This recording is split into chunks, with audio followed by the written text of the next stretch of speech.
message. Hi, hello. I'm the junior manager here at the restaurant. I'm supposed to walk you through the job as our new security guard. From your resume, I can tell that you're already a well-experienced guard. But, you know, it's protocol, so I have to walk you through the basics anyway. So, let's get started. We have security cameras all around the restaurant, and if you bring up the camera panel, you'll be able to view the feed from each camera by pressing the camera buttons on the minimap. Now, our lights are always off during the night, obviously, because it'd be a waste of power. Where am I? What is this place? So to actually see something on the cameras, you activate the camera system's night vision. You activate night vision by clicking on the button of whatever camera you're currently viewing. So for example, say you want to see what's on camera 1. You bring up the camera panel, click on the button that says Cam 01, and then to use night vision, you click on Cam 01 again. Once night vision is activated, you can click on any of the other cameras and view them with night vision as well. And you turn it off the same way you turn it on. Now, night vision takes more power than regular vision, so make sure you use it sparingly. Your first priority as a security guard here is to keep an eye on the animatronics. Those are really expensive machines, and we do not want them stolen. And you keep an eye on them through the cameras. We have quite a few animatronics here at Candy's. There's of course the cats Candy and Cindy, there's Chester the chimpanzee, there's the penguins, just lots I tell you. So, you also have 3 security doors in your office, each of which can be closed by pressing the door button by each door. These are in case you're in some sort of danger, but personally I just use them to shut myself off from the world when I need a break. But don't let me be your role model on that one. You need to remember that closing these doors takes power, and the longer they're closed, the more power they drain. Now, I know that sounds kind of backwards, but you have to trust me on that one. I think it's something about the doors having an automatic fail-safe feature in case the power gets cut off, you know, so they open up if there's no more power. All I know for sure is that they do use more and more power the longer they're closed, so you don't want to keep them closed for too long at a time. Now, the reason I keep mentioning the power is because the restaurant uses a backup power generator at night, which only has a certain amount of juice in it. So anything from viewing the cameras to using the security doors takes power. You can see how much power you have left on the computer on the desk in front of you. Try not to run out of power. If you do though, you won't be stuck in the office since the doors will always open up anyway. Oh, and one last thing. The animatronics aren't completely turned off at night, so they might start walking around a bit. But just be careful not to let any of them into the office, cause we have stuff in there we don't want damaged or anything. Though don't bother with the ticket booth door, they won't attempt to get in through there. That should be all. You'll hear from me again on your next shift. Have a good night.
I put up a note today to gather some intel on the animatronics from the other employees, just to get a list of the issues we've had with them.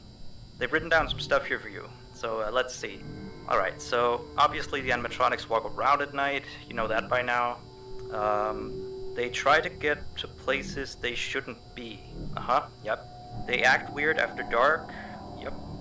They don't like adults. I mean, I suppose. They always seem nice around children. Around us employees, they just kinda stare at you. I always thought they just hadn't been coded to interact with anyone other than children. But some of the other employees have felt threatened by them now and then. But I know that some of them are also superstitious morons. So who knows if they just became scared when the animatronic looked at them in the eyes or something. Anyway, one last thing on the list here. The last penguin interferes with the system. There's a sentence I never thought I'd say. We have these penguin animatronics as waiters. They take people's orders and whatnot. We used to have 3 of them, but 2 of them broke down and haven't been fixed yet. I think they're referring to the 3rd penguin that still works, or, well, apparently it doesn't quite work. So yeah, definitely don't let him into the office. His presence alone could probably destroy our systems. Well, that'll be it for now. I'll be sure to leave another message for your next shift.